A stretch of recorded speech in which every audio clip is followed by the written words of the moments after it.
Et trois experts sont là pour nous éclairer sur cette thématique. Je leur donne la parole tout de suite.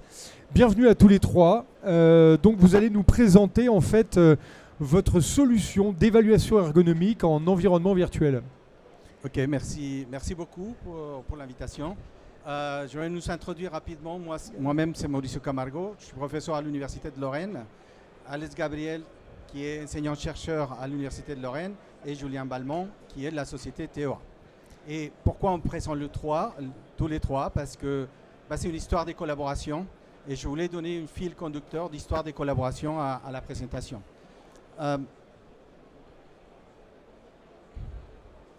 Voilà, donc dans ces collaborations, c'est dans le cadre d'un laboratoire commun, c'est un LabCom.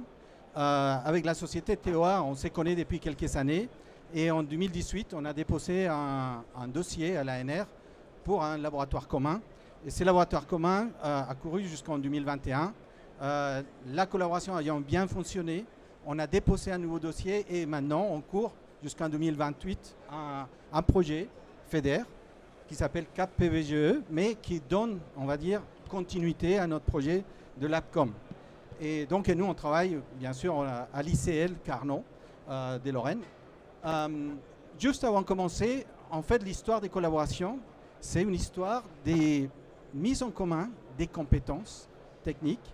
Je vais démarrer par TEOA. Julien, si tu peux présenter en 30 secondes ce que c'est TEOA et ses compétences. Oui, donc TEOA, société TEOA, Tech Ergo Appliqué.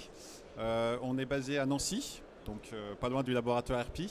On est expert dans tout ce qui est mesure, analyse du comportement humain. Donc on fabrique des capteurs physiologiques qu'on vient placer sur la personne, donc pour mesurer de la posture, pour mesurer de la fréquence cardiaque, des contractions musculaires, de la pression, des vibrations. On fait du capteur custom aussi, donc on est vraiment fabricant. Et puis on fait aussi toute la partie logicielle pour collecter l'information, l'analyser et la restituer éventuellement dans un environnement tierce comme la réalité virtuelle.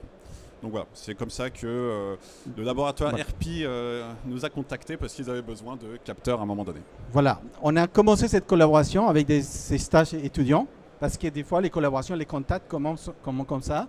Donc on est un laboratoire RP, c'est un laboratoire spécialisé en pilotage des projets d'innovation, pilotage des projets complexes. Et on a particulièrement une plateforme d'innovation, les Lorraine Fab Living Lab, qui est localisée dans les locaux de l'école et de laboratoire. Et dans ces laboratoires, on met en commun des expertises diverses pour trouver des solutions dans différents projets. Et donc, on va faire un focus un peu sur l'évaluation centrée utilisateur dans les projets d'innovation. On sait que dans ces cadres des projets, on utilise de plus en plus d'évaluations des retours humains, mais la plupart des indicateurs sont soit qualitatifs, soit ils évaluent la performance du processus. Et donc, avec l'arrivée des technologies de réalité virtuelle, réalité augmentée, ou extended reality, on a de plus en plus de données. Donc, on a une meilleure visibilité potentielle des, on va dire, lecture de ces phénomènes, mais ça signifie qu'on a besoin de plus de temps de développement, peut-être des ressources et des disciplines qui doivent intervenir. C'est dans ces cadres-là qu'on a commencé des travaux sur justement la manière dont, dans le cadre d'un environnement virtuel, des utilisateurs pouvaient interagir. Et donc, ça, c'est un projet de collaboration avec le laboratoire de neuropsychologie de l'Université de Nancy. Et donc, on a travaillé, les collègues de neuropsychologie ont travaillé sur justement l'anxiété dans la évaluation spatiale quand on est dans un environnement virtuel. Et nous, donc c'est un projet qui a nécessité beaucoup d'expertise. Je viens sur cet aspect multidisciplinaire. Donc 12 membres, 2 stagiaires, des experts en cognition, et UX, User Experience, en capteur, puisqu'on avait le soutien de la société TEOA, et aussi dans le pilotage de ce type de projet. Ensuite, je vais venir sur ces projets, qui est un projet particulier dans le cadre de notre LabCom. C'est une thèse de doctorat qui a commencé en 2018. Donc, à l'heure actuelle, on travaille ici sur la conception d'espace des fabrications. Dans ces conceptions d'espace, normalement, on a un opérateur, une nouvelle machine qui va arriver, et on doit reconcevoir non seulement la machine, mais l'espace autour des opérateurs. Dans ces espaces de conception collaborative, on a intégré les utilisateurs dans la conception de l'espace, et pour cela, basé sur les technologies TEOA des capteurs des mouvements et en développant, en utilisant les outils de réalité virtuelle, on a co-conçu avec les utilisateurs, c'est-à-dire avec les opérateurs, machines de la ligne de fabrication, les nouveaux postes de travail. L'intérêt de ça, c'est qu'on a un opérateur, par exemple, qui nous dit en temps réel tout l'environnement dont il a besoin, par exemple une table de travail, une boîte à outils, et on peut la dessiner en temps réel dans l'environnement virtuel, et en même temps, on peut évaluer la pertinence en termes d'ergonomie. Et donc, ça, c'est une thèse qui a été faite dans le cadre de cette collaboration, et à l'heure actuelle, on est dans une deuxième thèse pour aller un peu plus loin dans cette thématique. Voilà. Et donc, je vais passer la parole à Alex Gabriel pour nous parler un peu d'autres projets qu'on développe dans le cadre du laboratoire. Et donc, voilà, à toi. Merci bien. Donc, une fois qu'on a exploré la conception avec outillé par des capteurs pour évaluer comment dire, la perception, l'anxiété générée, il se pose la question de comment on crée ces environnements immersifs. Et donc, pour le coup, on avait un besoin, c'était de créer des formations pour apprendre à utiliser le matériel de notre plateforme technologique. Et on a créé LPixair, donc, qui est un outil auteur, donc un outil qui permet de créer du contenu. Et ce contenu peut être lu en AR, en VR et en XR. Et toute la question, c'est rendre cette création de contenu la plus facile possible pour des personnes qui ne sont pas experts en création d'applications de réalité virtuelle. Si on pense à créer de la formation, c'est les enseignants qui vont la faire, c'est les formateurs. Donc il faut que l'interface de création soit la plus simple possible. Donc ça nous a amené à faire des recherches là-dessus. Donc on a créé notre propre outil support et on a fait des études tant pour les étudiants que pour les enseignants. Donc évaluer la perception, l'acceptabilité des enseignants quant à l'utilisation d'une plateforme web qui permettra de créer ce contenu de réalité étendue.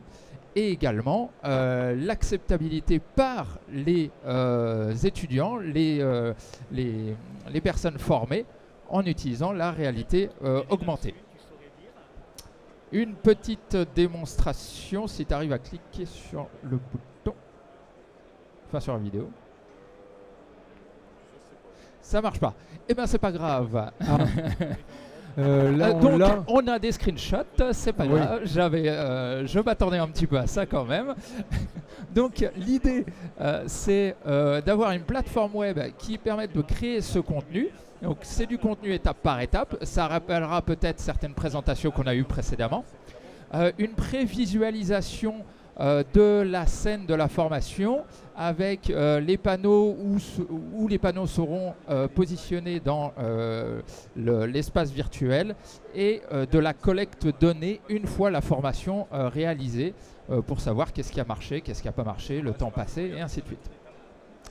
Donc à l'issue de cette création de contenu, on la visualise en réalité augmentée. Donc pour définir quelles sont les étapes sur la machine à réaliser et ainsi de suite. Et la même chose est tout à fait visible en réalité virtuelle. Donc il y a une interopérabilité, il n'y a pas besoin de créer plusieurs formations, c'est le même processus, mais disponible de différentes manières. On a mené une étude, j'ai peut-être pas forcément le temps de la détailler, mais ça nous a amené à un autre cas d'application, pour le coup, qui est utiliser cet outil de formation pour les machines, mais cette fois-ci, non pas pour une machine statique, mais une machine dynamique, un Kobo. Et ça nous a amené à collaborer avec d'autres composantes de l'Université de Lorraine sur les aspects ergonomiques, charge cognitive, et réutiliser encore une fois le matériel de l'entreprise TEA pour évaluer des dimensions ergonomiques, ce qu'impliquait le fait d'utiliser la réalité augmentée pour apprendre à collaborer avec un cobo. Donc le fait de, à un moment donné, bien prendre conscience qu'on peut faire autre chose et évaluer du coup l'activité physique que ça impliquait. On a parlé d'espace et donc on a également exploré la question de la création de l'espace de façon dynamique. La première expérience, c'était un espace, une usine, une chaîne de production qui était conçue en phase amont. Mais qu'est-ce qui se passe si on est en phase de créativité? Donc là, on a travaillé sur un outil de sketching, comme on appelle, pour créer en live, donc en petit groupe de quelques personnes, du mobilier, créer des espaces. Admettons, cette scène, ce stand, on aurait pu définir en phase amont, avec 3-4 personnes, à quoi il ressemblerait et s'immerger et être directement dedans pour simuler le déplacement des gens qui traversent juste derrière. Voilà, c'est un des usages typiquement. Et se pose la question, quels sont les menus, les interactions les plus simples possibles pour que tout le monde puisse s'impliquer dans ce processus de co-conception. Voilà, donc on va présenter prochainement un papier sur ces questions. L'acceptabilité a déjà été évaluée, mais maintenant c'est les IHM. Donc est-ce qu'on a plutôt un menu qui est flottant, plutôt qui ressemble à ce qu'on connaît sur des ordinateurs, ou alors est-ce qu'on a une palette de peintre, entre guillemets, donc le menu apparaît quand on tourne le poignet et il disparaît quand on ne le tourne plus. Voilà, donc c'est des questions qui peuvent paraître assez simples, mais finalement qui sont cruciales si on veut être le plus accessible possible. Bon, quelques fonctionnalités, je pense qu'on ne va pas détailler exactement comment ça marche. Mais ça nous amène à des questions émergentes, qui est notamment les questions de collaboration et d'apprentissage en environnement immersif. Donc, quelles sont les variables qui font que ça fonctionne ou pas? Et il y a un autre aspect, c'est la facilitation de cette création de contenu. On a pu entendre parler tout à l'heure d'utiliser de l'intelligence artificielle pour comprendre les processus d'entreprise complètes. Et là, ce serait la même chose pour créer les formations. Donc ça, c'est des sujets qu'on est en train d'explorer. Au lieu de partir d'une page blanche, c'est utiliser de l'intelligence artificielle pour avoir un squelette de formation qu'on pourrait simplement modifier pour s'adapter à quelques détails liés à la formation. Voilà. Ceci conclut les perspectives et les travaux qui tournent autour des technologies immersives et de la place de l'utilisateur dans tout ça. Alors il y a plein de choses en fait il y a 3 grandes pistes que je vois. Il y a tout ce qui est capteur, la personne, l'ergonomie en fait dans les déplacements. Il y a ce que tu évoquais tout à l'heure, Mauricio, c'était de tout ce qui est environnement, de prévoir un environnement avant de le construire avec, tiens, qu'est-ce que je vais mettre comme mouvement dedans? Ça va me permettre d'organiser au mieux. Et puis après, il y a tout ce prolongement de formation, en fait, d'immersion pour comprendre soit un univers, soit une nouvelle mise en place de production, etc., quoi. Il y a ces 3 pistes qui sont imbriquées les unes avec les autres, quelque part. Quand on crée un nouvel espace, justement, et qu'on amène cette technologie de captation, de simulation et de représentation, est-ce que, par exemple, aujourd'hui, chez vos clients, c'est une demande de... On a telle ou telle chose à fabriquer, voilà tout ce qu'on a à faire, comment on va constituer l'environnement? Vous êtes consulté déjà en amont pour ce type de projet industriel, d'aménagement, d'environnement? Je dirais juste une phrase. En fait, aujourd'hui, on ne conçoit pas un produit, on conçoit un système. Et quand on conçoit ce système, il y a le produit, il y a toutes les interactions, il y a des acteurs humains autour de ce produit. mais il y a aussi toute une infrastructure et un espace de travail. Donc il faut tenir compte de tout et simultanément quand on fait la conception. Et le plus tôt on va intégrer ces utilisateurs et ces parties prenantes du projet, les plus on va converger sur les réponses aux besoins de ces personnes-là. Donc la réponse c'est oui. Et on a besoin des outils de conception de plus en plus intégrés au-delà du produit. Il y a un petit côté jumeau numérique, mais très simplifié en fait. C'est une formalisation un peu de l'environnement. Il y a un peu l'esprit du jumeau numérique, mais sans la complexité quelque part. Effectivement, on est en phase amont.